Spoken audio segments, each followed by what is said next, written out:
স্থানীয় লিডসের বাংলাদেশি সেন্টারে গত মঙ্গলবার ইনভেস্টমেন্ট কর্পোরেশন অব বাংলাদেশ বা আইসিবির চেয়ারম্যান, ইউনিভার্সিটি অব ঢাকার ডিপার্টমেন্ট অফ ইন্টারন্যাশনাল বিজনেস স্টাডিজের professor doctor S M Mahfuzur Rahman এক সৌজন্য সাক্ষাতে মিলিত হন লিডসে বসবাসরত বাঙালিদের সাথে।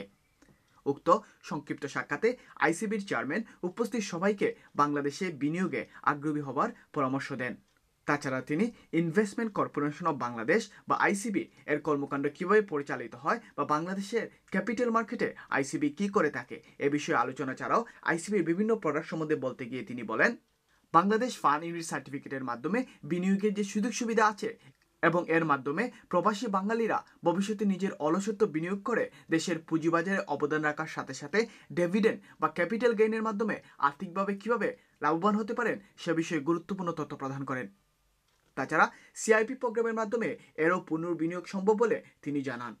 বিশেষ একটা সুযোগ আছে যে এর লাভটা সিআইপি প্রোগ্রামের মাধ্যমে পুনর্বিনিয়োগ করা যেতে পারে। লিডস থেকে আকরামুল হোসেন, বাংলা টিভি।